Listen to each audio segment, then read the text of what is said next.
very nice to see you. Thank you for visiting us. Good morning, Mr. President. Welcome here in the Netherlands. You brought good weather. Yes. Yeah. Good morning. Secretary General. Nice to meet you. Nice to meet you.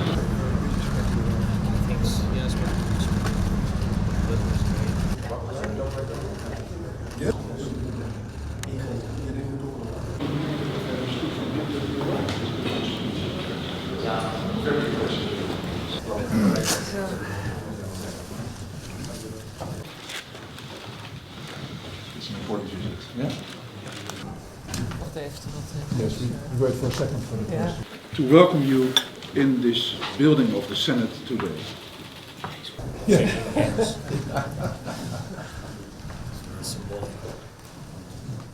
Shall I start? Your Excellencies, it's a great privilege for us to receive you here today. The Russian army continue to fill us that has entered a second year now.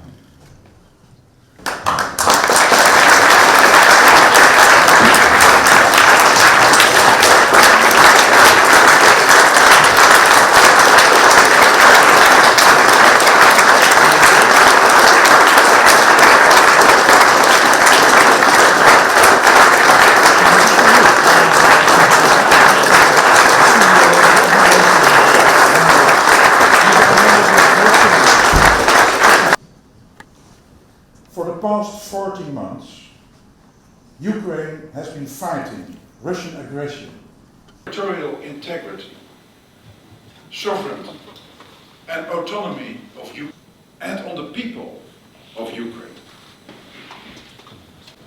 Is expressed in a telling way in the first words of your national anthem. The Netherlands will celebrate the importance of freedom since our country was liberated on May 5th, 1945.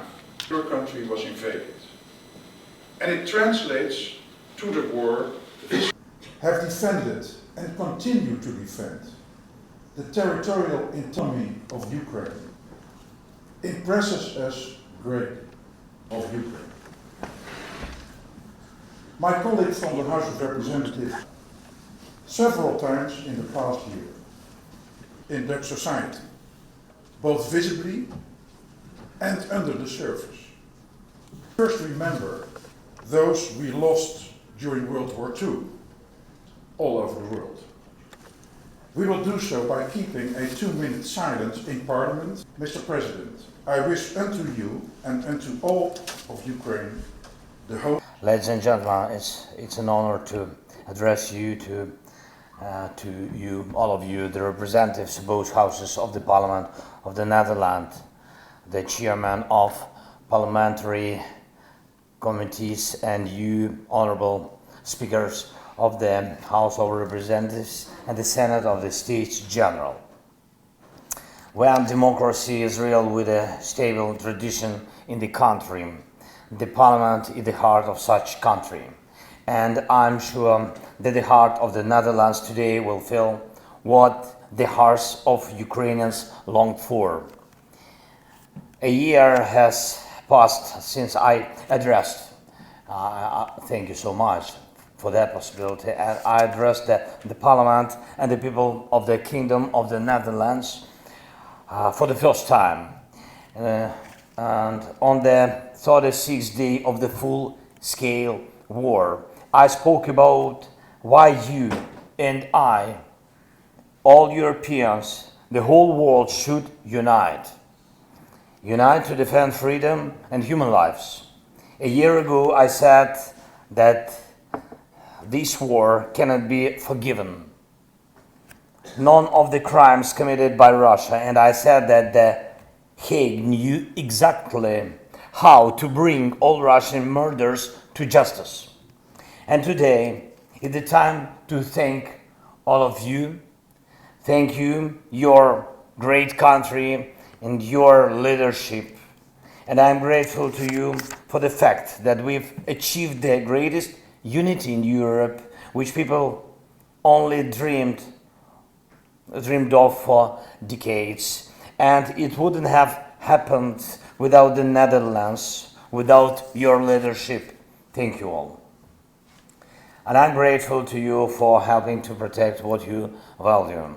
The Netherlands defends freedom, defends the rule of law and democracy, defends Europe and our common way of life, the lives of free people, free people, not at the expense of someone else's slavery, but thanks to the rights and respect for all. This is our Europe. No aggressor will now think that he can burn the values of our Europe in the fire of aggression. It seemed to Russia that Europe was weak. Well, now Russia tries to figure out how to hide its own weakness. And I am grateful to you that The Hague, a city associated with international law in the world, is becoming a real hub of justice. Justice in the name of all those who suffered from aggression and other international crimes. This is the year of our cooperation with you. And I'm here to thank everyone in the Netherlands, everyone, from the Parliament to the smallest community, from His Majesty the King and the royal family, to every citizen of the Netherlands, from the government and to every family that helped us. My great appreciations. Helped Ukrainians who found refuge in your country. And thanks all of you. Together we're truly making life protected. Ladies and gentlemen, it's time now to identify new issues, to take stock of this year. Issues that are important not only for our country, not only for Ukraine, but for all Europe and everyone in the world who values freedom the same way you and I do. And I will mention 3 points. The first one, Ukrainians are united by the desire to win. But it is not only our desire to win back what belongs to us, and we definitely don't want to grab someone else's. We want to destroy the villainy with which the terrorist state came. The villainy is when Russian anti-ship missiles strike ordinary shopping centers. Really, yesterday and the day before yesterday we've been, and each week we see some things like this terrible tragedy. And the villainy is when terrorist state has a goal to leave the neighbor nation in winter in total blackout. The villainy is when Russia occupies a nuclear power plant, puts multiple launch rocket systems on its territory, and under the cover of nuclear reactors fires at neighboring towns. All this concentrated villainy should lose together with Russia. And when the blue and yellow Ukrainian flag returns freedom to the lands occupied by Russia, in parallel with this, the terrorist state must feel that the world does not want even to cross paths with Russia and anything Russian. So yes to sanctions.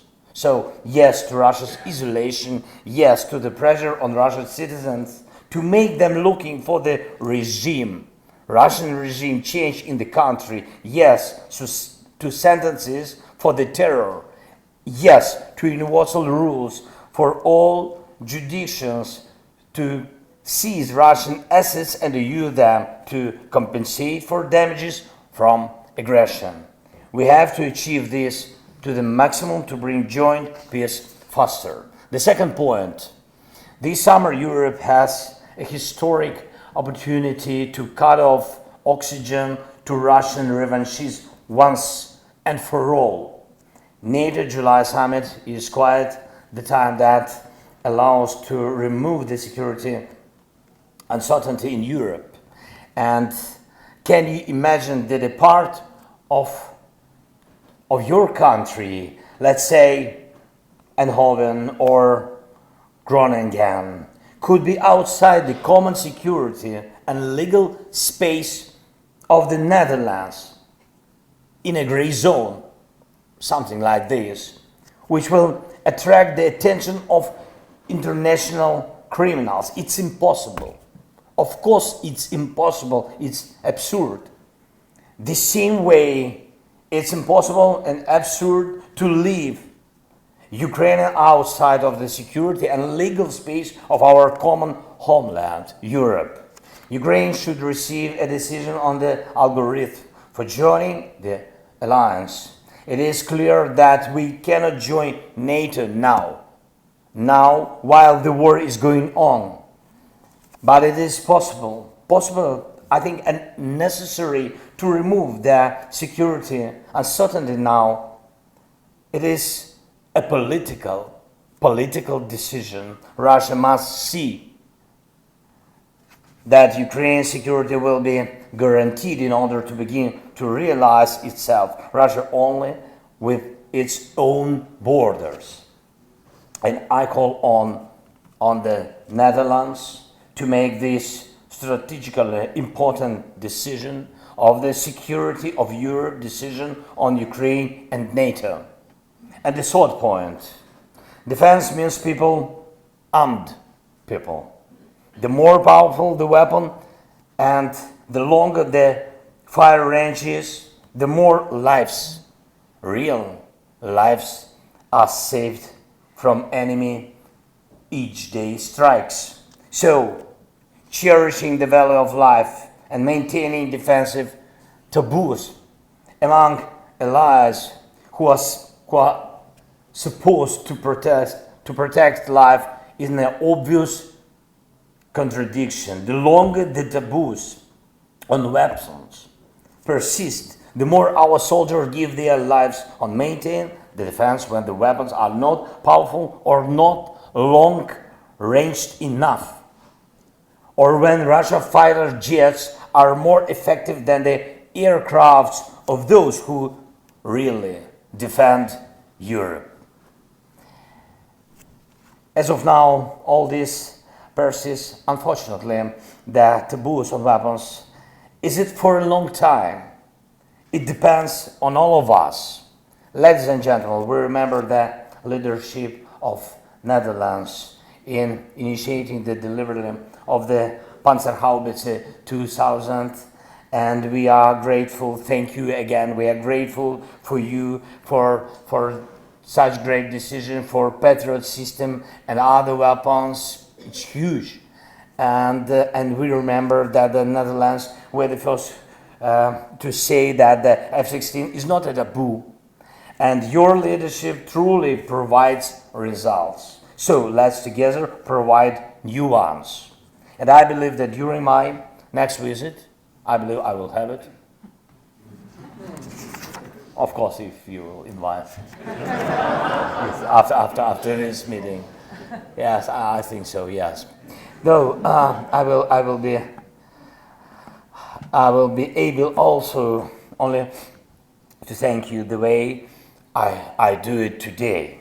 And I believe that Ukrainians and all of Europeans will be able to thank you in particular for the bringing the peace closer and for saved lives, saved by joint actions as we've already seen. May we never forget all men and women, children, adults whose lives were taken away by wars. And glory to every hero who fights for life to win now. Thank you very much for your attention, for your support. Thank you. Slava Ukraini.